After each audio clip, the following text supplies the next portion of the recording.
யோசிச்சு, அப்ப எதுக்கு ஆண்டவர் ரத்தம் கொடுக்கணும்? ஒரு முடியை கொடுத்துருக்கலாம். அவர் கடவுள் தானே. கடவுள் சொன்னா நான் நடக்க போது கரெக்ட். அவர் சொன்னா நான் ஒரு காதை கொடுக்க போறேன் ஜனத்துக்காக, ஒரு கையை கொடுக்க போறேன். எதுக்கு ரத்தம்? முன்னாடி விஞ்ஞானம் சொல்லுச்சு, அறிவியல் சொல்லுச்சு, ஒரு மனுஷனுக்கு இதயம் தான் உயிர்.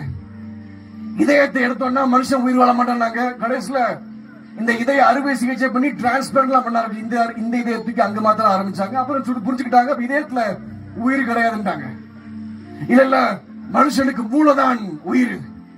மூளை போயிட்டு அவன் செத்து போயிருவான் அப்படின்னு நினைச்சாங்க. கடைசியில பார்த்தா மூளை செத்து போன கோமால பல வருஷம் கிடக்காங்க. அப்ப மூளையில உயிர் இல்லைன்ட்டாங்க. இப்ப கடைசியில அறிவியல் சொல்லுது, மனுஷனுக்கு ரத்தத்தான் ஜீவன். ஒரு மனுஷன் உடனே ரத்தத்தை எடுத்துட்டீங்கன்னா அவன் உடனே ஜீவன் இருக்காது. ஒரு மனுஷன் சாகும் போது அவன் இதயம் பம்ப் ஆகாதனால, அடிக்காதனால, ரத்தம் போகாதனால எல்லா உறுப்புகளுக்கு